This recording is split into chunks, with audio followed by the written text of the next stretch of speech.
Hello students, फोडोन्स institute के YouTube channel में आपका स्वागत है। आज की वीडियो में मैं डिस्कस करूंगा PYQs previous year questions related to chapter unit and dimension. In previous video I am discussing questions till 30. Now in this video starting from the question 31 part, ठीक है 31. So the question 31 is that which is asking in UPPCS pre 2023. ठीक है, it will be asking in further upcoming examinations. So important question is the Planck constant has the same unit of Planck constant equal to energy of photon equal to h nu. H is known as Planck constant, so the dimension of Planck constant is very important. E upon nu m L square T minus 2. The dimension formula of energy m L square T minus 2. Nu is the 1 upon time period, frequency T minus 1.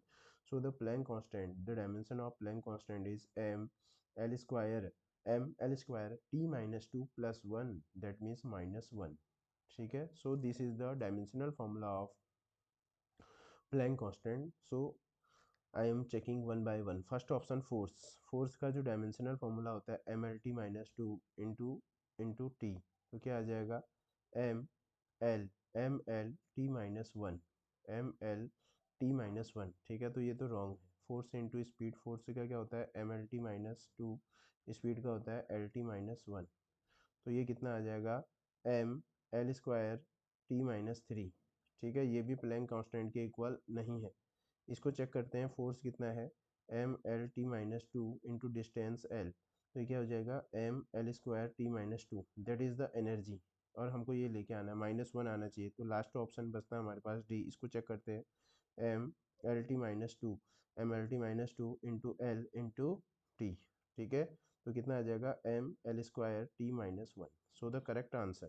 ठीक है, so the option D represent the dimension is equivalent to the Planck constant. So the correct answer of this question is option D. Most important question. इस तरीके के question भी पूछे जा रहे हैं आजकल examination. Now moving on question number 31। ठीक है, question number 31 is asking in UPTGT 2011 में पूछा गया है। Question is that which one of the following is not derived unit? Derived unit are those which can be derived, ठीक है, which can be derived from fundamental quantities, जिनको हम fundamental quantities से क्या करते हैं ड्राइव करते हैं। तो फ्रीक्वेंसी क्या होता है, frequency one upon time period, ये तो फंडामेंटल ड्राइव्ड है।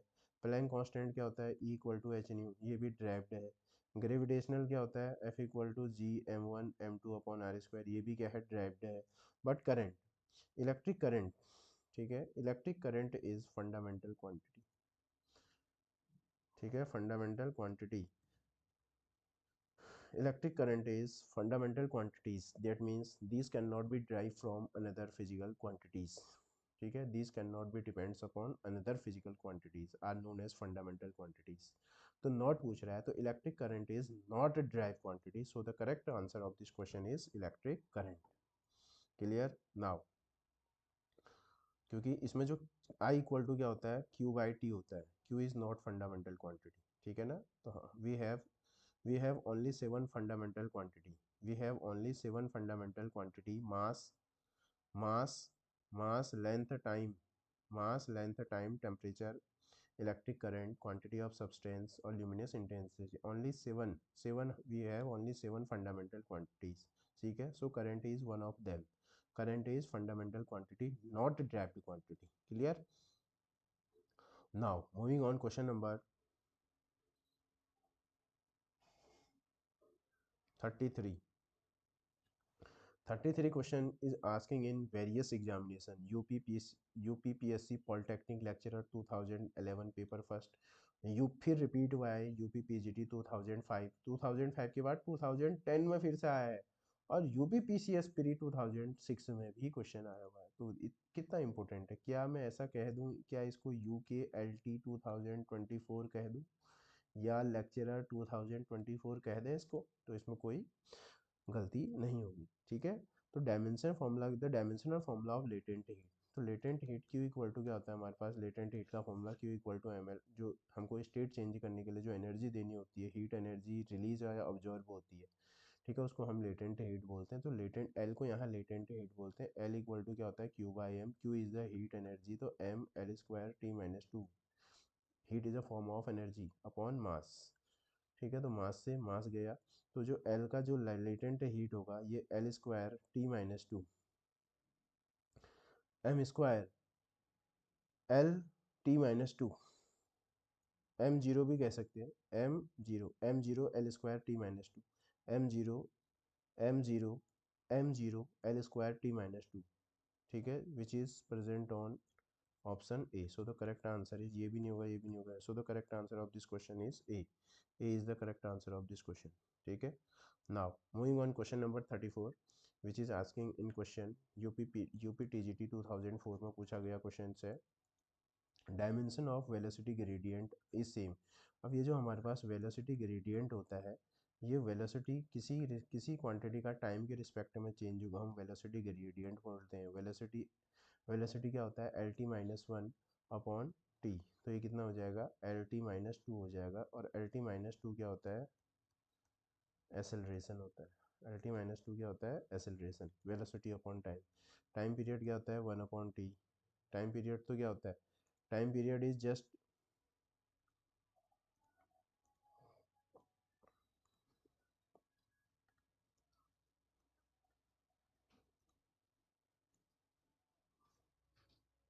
clear, just time period. If I talking about time period is t, frequency t minus one, ठीक है, एंगुलर वेलोसिटी अपॉन टाइम, ठीक है, तो ये भी नहीं होगा, so the correct answer is क्या होगा, एसेलरेशन, ठीक है।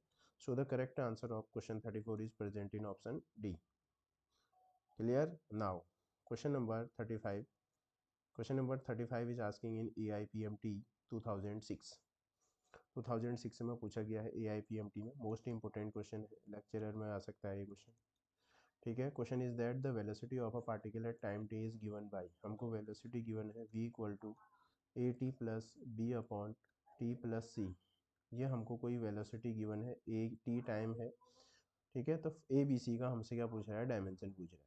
तो अभी कॉन्सेप्ट मैंने सिखाया है कि जो the dimension of velocity is must be equal to the dimension of A T, तो यहाँ से ए का डायमेंशन निकल जाएगा वेलोसिटी अपॉन टाइम, तो L T minus one upon T, so the correct dimension of is L T minus two is the acceleration, ठीक है।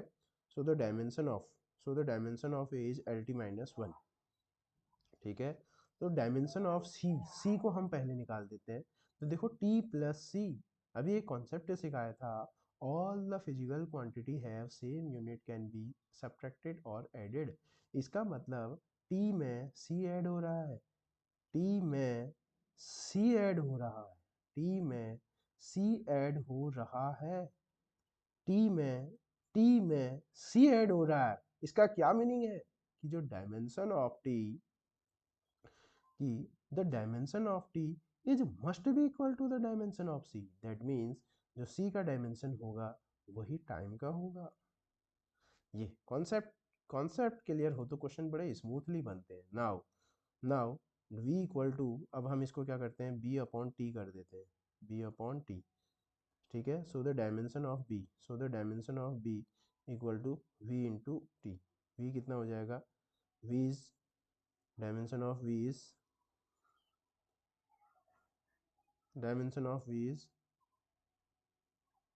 L T minus one, और ये हो जाएगा टी, तो टी से टी कैंसिल, बी की जो डायमेंशन हो जाएगी वो एल हो जाएगी, तो इसका मतलब बी लेंथ है और ए एक्सेलरेशन है और बी टाइम है, ठीक है ना। So the correct answer of this question, A क्या है, acceleration L T minus two, और बी क्या है, बी बी बी बी क्या है, T, B is the, A क्या है एक्सेलरेशन, और बी क्या है, बी हमारे पास एल, बी एल है, क्योंकि बी बी इसमें आएगा, बी जो है हमारे पास एल है, बी एल है, और टी टी हमारे पास क्या है, सी हमारे पास टी है, तो ए एक्सेलरेशन और बी बी हमारे पास एल और C T, which is present on option A, which is present on option A. ठीक है, so the correct answer of this question is option A. ठीक है, तो in this video I am discussing question from 30 to 35 5 question, so you mention your scorecard on comment box.